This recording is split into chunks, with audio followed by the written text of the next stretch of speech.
This is a call for an uprising. Welcome to today's show.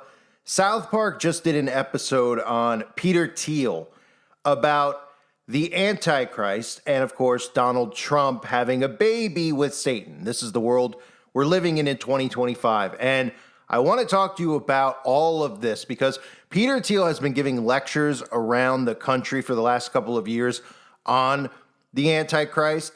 And there's a lot of interesting things here that people need to pay attention to. But Peter Teal is not a household name, and he should be. He should be known just as much as Elon Musk, just as much as Jeff Bezos, just as much as any of these guys in big tech, Silicon Valley, like Sam Altman and Mark Zuckerberg, because Peter Teal is responsible for bringing in Big Brother and the beast system. And when you listen to him speak about the Antichrist, even though South Park is making a joke and making light of it, it's actually Peter Teal who is ushering in the beast system using his company, Palantir. So let me give you a brief rundown on Peter Teal. Then I'll show you what they did on South Park, which, again, they use comedy to deflect on what's actually occurring. We know that they always use comedy to deflect. It's a form of mind control to desensitize people. If something serious happens, they use comedy to make people shrug it off and look at it as if, oh, right, it's just a conspiracy theory. Oh, just right. It's not something that's actually happening, but it is something that's actually happening. Peter Teal, who is working hand in hand with the White House, is bringing in the Antichrist beast system. So he's been talking about this for quite some time. But the background on Peter Teal, for anyone that doesn't know, Peter Teal is one of the co-founders of PayPal along with Elon Musk. All of these guys who are big tech CEOs and big tech tycoons, they've all been recruited by the government beforehand. They are bringing in DARPA technology. This technology is not something that they're innovating. It's something they're selling to you.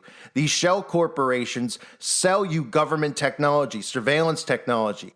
It's a ruse. You're buying this technology thinking that this technology is for you. It's fun. It's entertaining. It's to better your life. Everybody else has this tech. You may as well have this tech. But if you realize that this was really the government who has shell corporations like Apple, like Tesla, who are bringing in all of this stuff that is for the enslavement grid, then you would not be purchasing this technology. If the government came to your front door and told you to have a cell phone back in 2000, you would have said no, absolutely not, because you would have thought you were being tracked and monitored and listened to, especially after the Patriot Act.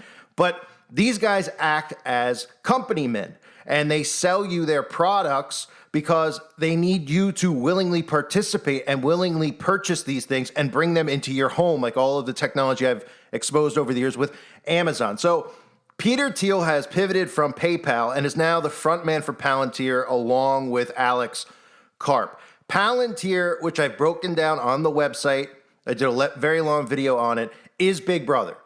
The theory of Big Brother 1984 is Palantir. Everything Palantir stands for is what Big Brother is going to be. It is the surveillance state. It is full-on tracking and monitoring, which is part of the reason I believe they've brought a lot of us back to YouTube, is for data surveillance and to do data mining on people like me and all of you who listen to the channel. And the only escape from it is to leave the internet. The only escape is to completely remove your footprint, or as they like to call it, your online footprint. So Peter Teal's Palantir bringing in Big Brother. Peter Teal's in bed with Donald Trump. Peter Teal's connected to pretty much everybody in the White House. Most people know he's directly connected, obviously I mentioned Elon Musk, to J.D. Vance as well. He also has a direct connection to Jeffrey Epstein, which you may have noticed no one's really talking about since the Charlie Kirk assassination. I will do a breakdown on Jeffrey Epstein at some time here in the future, which I promised that I would do, because there's truth and then there's psyops involved with Jeffrey Epstein. The psyop are the things the government feeds you, like flight logs, and get you to go down their rabbit hole instead of looking at what Jeffrey Epstein was really doing on his Zorro Ranch with people like Peter Teal, Elon Musk, Jeff Bezos, Donald Trump, which is eugenics and transhumanism.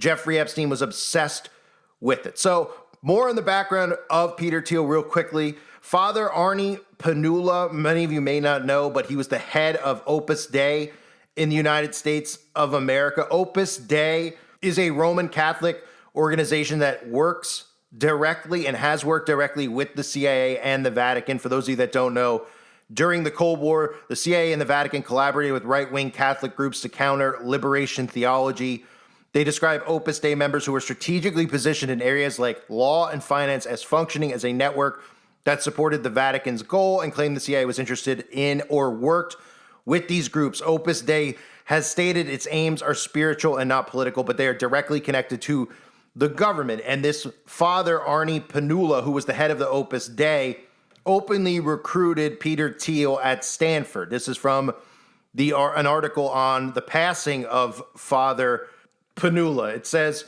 quote, Father Arnie graduated from Harvard, where he discovered Opus Dei and took a doctorate in theology at the University of Navarre in Pamplona, Spain. He wrote his thesis, hundreds of pages, on John Henry Newman and divine providence and how providential was his life. I never knew until he passed that he was close friends with Silicon Valley billionaire investor Peter Teal. Father Arnie befriended Teal when Teal was an undergraduate at Stanford, and Father Arnie ran the Opus Dei house. God knows the other notables who ducked into his office regularly, of course, because this is what they do. This is how they recruit.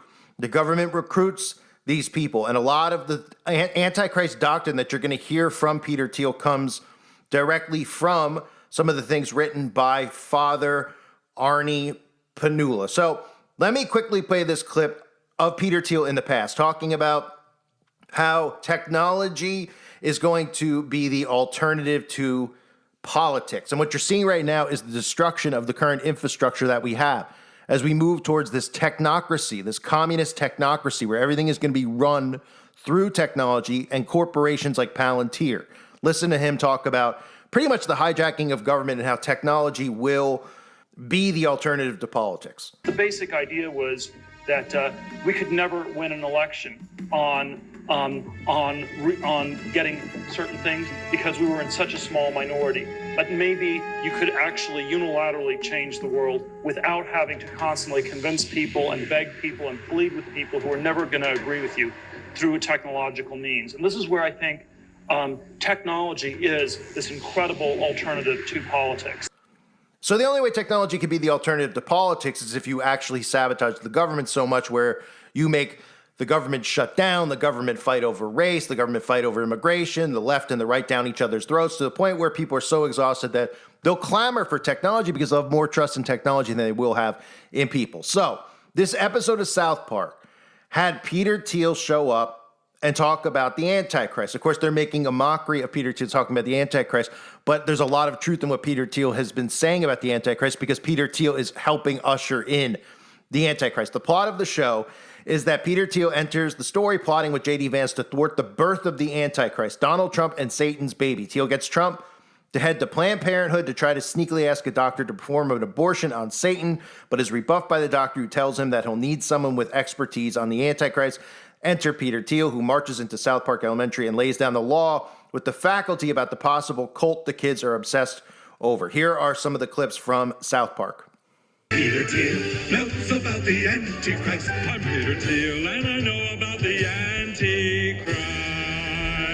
Hello, kids, I'm Peter Teal, and I'm here to talk to you about the Antichrist. The Antichrist is a newer, more human form of Satan that will soon walk the earth. See, Satan was a fallen angel, and God punished him. So Satan could never have a baby until along came Mr. Donald Trump. Okay, the Antichrist is coming. The Bible refers to the evil, which refers to America, the fourth seal broken and hell coming to earth. I'm Peter Teal, and I know about the Antichrist. I'm Peter Teal. I'm here to help our country. So, of course, they use humor to make a mockery even of the notion of the Antichrist, because a lot of Christians aren't paying attention to the Antichrist. Peter Teal is helping usher in the Antichrist, and he's giving these lectures at universities about how he believes the Antichrist will come into power. And everything he's talking about is actually what is occurring with what we're seeing in the world today, including the technology that Peter Teal and Palantir are unleashing. Listen to this interview that he's given, and he's given many, where he talks about the Antichrist and how the Antichrist can come into power. I think it was Ivan Illich who said that in the time before Christ, there were many forerunners to Christ. In the time after Christ, there will be many forerunners of the Antichrist. So in some sense, it's a type. So Nero was a type of the Antichrist, or maybe Napoleon was a type of the Antichrist. And it's sort of it's someone who aspires for world domination, to create, creation of this sort of one world state. In some ways, Alexander the Great was sort of a pre-Christ prototype of the Antichrist. It's sort of very parallel to Christ. They both die at 33. Alexander conquers the world. Christ saves it. So sort of a compare and contrast. So, but in some sense, the Antichrist as an idea is something that really comes into being in the world after Christ. And so there's, and then there's a lot of things about it that are mysterious. In some ways, the Antichrist copies Christ. The Antichrist pretends to be greater than Christ, hyper-Christian, ultra-Christian, and then maybe only ultimately the Antichrist copies Christ. The Antichrist pretends to be greater than Christ, hyper-Christian, ultra-Christian, and then maybe only ultimately, deeply anti-Christian. You can think of it as a system, where maybe communism is a one-world system. So it can be an ideology or a system. And then of course you can also think of it as Newman did, where it's sort of the final dictator of the one world state, where it's still, you stress it more as a person. You can think of it as a type, a system, a person. How does a sort of world takeover actually happen? And it's kind of not a deus ex machina, but it's like a daemonium ex machina. It's like the Antichrist just gives these hypnotic speeches where nobody can remember a word, and then sort of just swindles people's souls out of them, and they submit to this totalitarian state or something like this.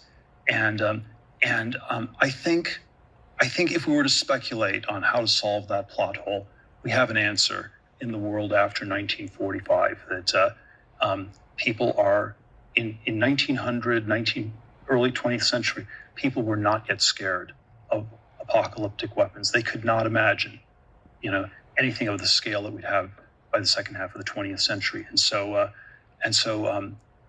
the Antichrist takes over by talking about Armageddon. So it's interesting to note how they use South Park, they use humor, while Peter Teal is out there speaking about these things that people should be saying, there's a lot of truth to what this guy's saying. What is this guy really involved in? Who is this guy? Because he's not a household name, and he needs to become a household name.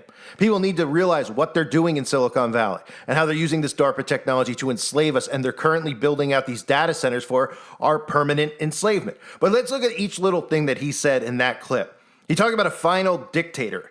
Isn't it interesting to note that Trump told Christians a few years ago they'll never have to vote again after this election? How many times have we heard about Trump seeking a third term? Him saying he's not joking about a third term. In fact, he may never leave office. Why end at 2028? Why not go all the way to 2032?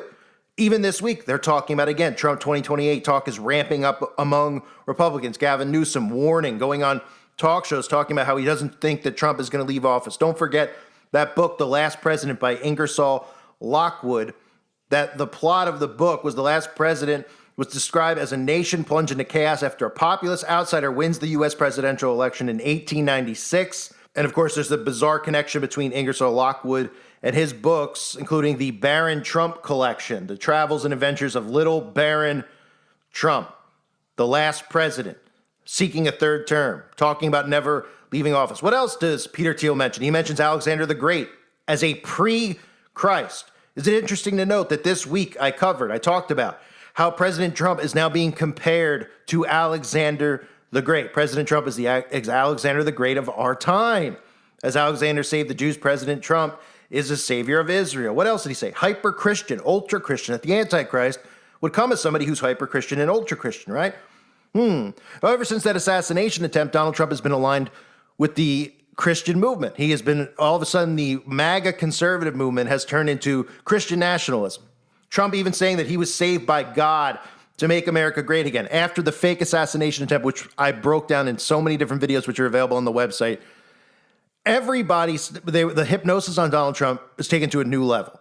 It was one of the fakest events we've ever seen, but people were under such a spell because they thought that they actually witnessed an assassination attempt on national television with their own eyes. They felt like they were there, and this is the person that they liked, and they created all these, these theories in their mind to think that the deep state was trying to take out Trump when the deep state could easily take out Donald Trump. DARPA has smart bullets that can curve around trees. They could take out Donald Trump any second they want. They have heart attack guns, EMP weapons. They could take him out at any time.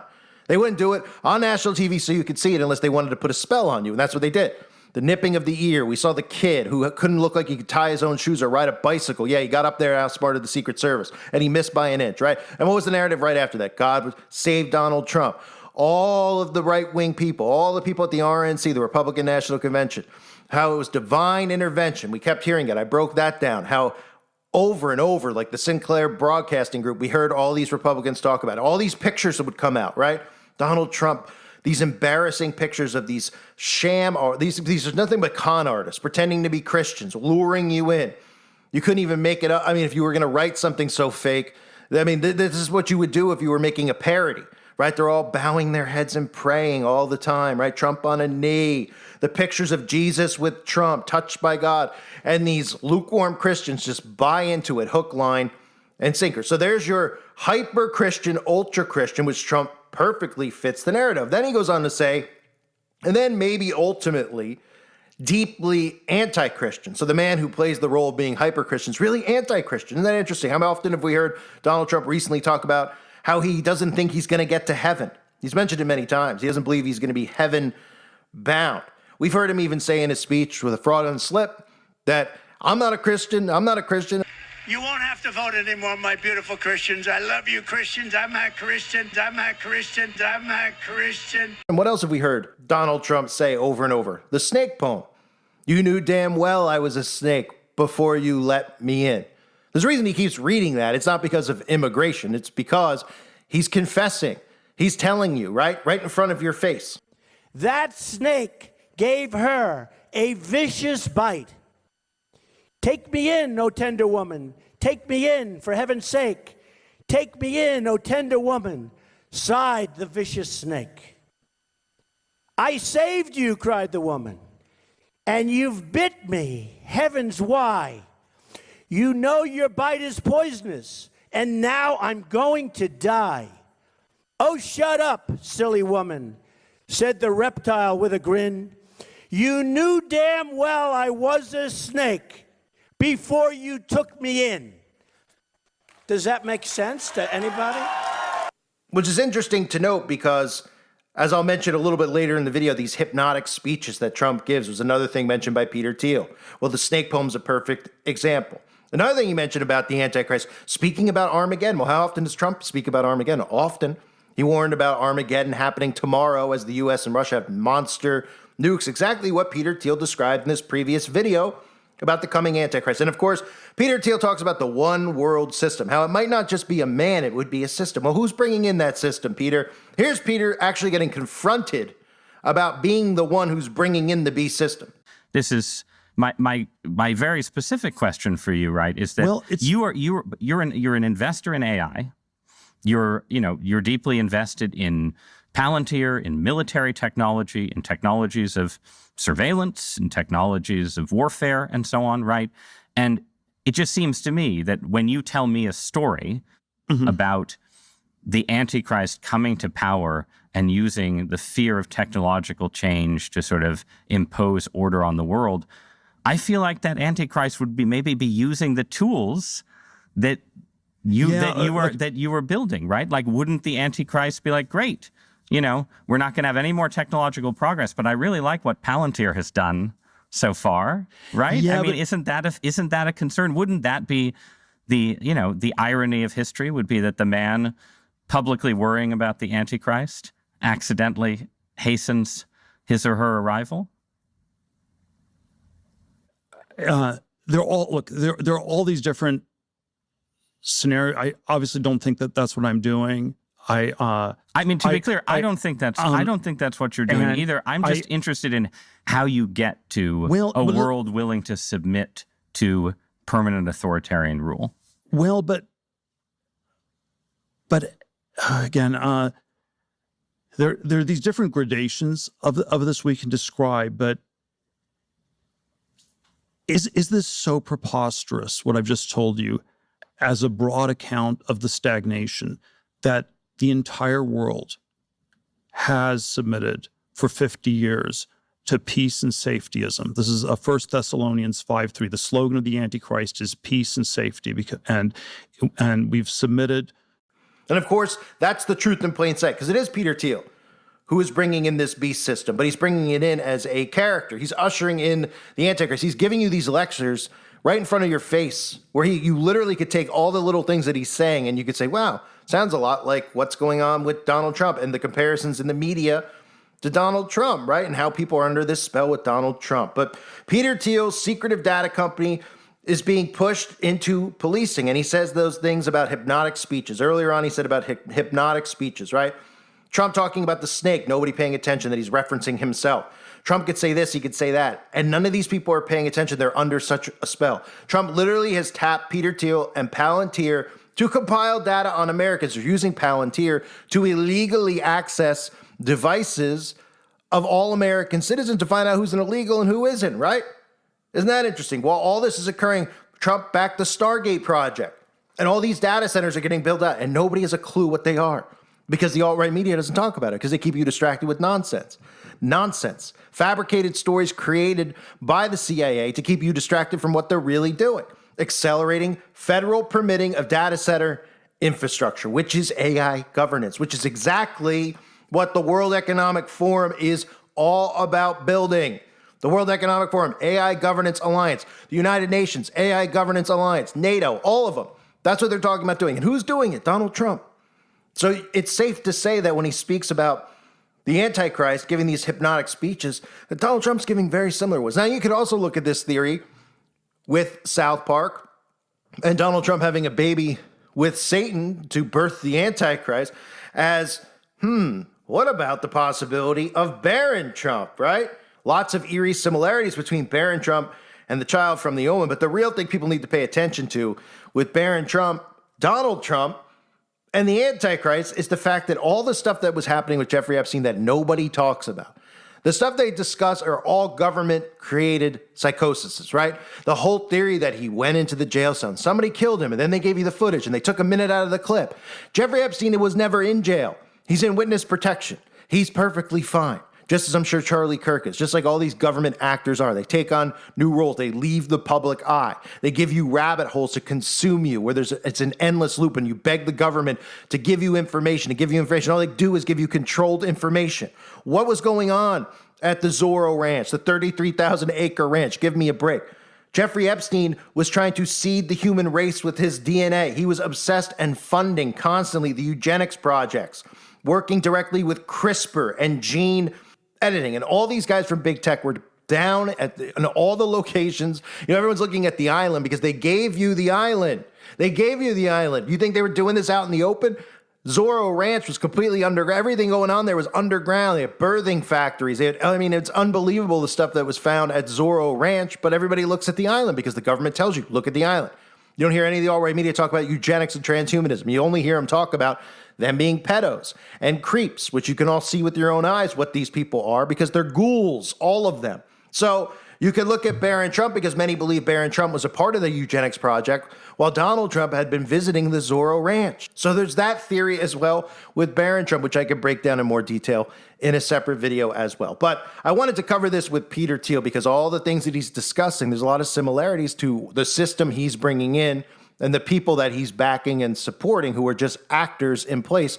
Just as Peter Thiel is, in a sense, he's a government agent. He was recruited by the government at Stanford. He works for the government. He is not some big tycoon who's smarter than you that's come up with these business ideas. He was recruited and groomed for what he's doing right now. And what he's doing right now is letting you know about the ushering in of the Antichrist. And what they're trying to do, the media in South Park, is make you laugh off the notion of the Antichrist when it's happening right in front of your eyes. And as Peter Thiel said, these hypnotic speeches, that's exactly what's occurring.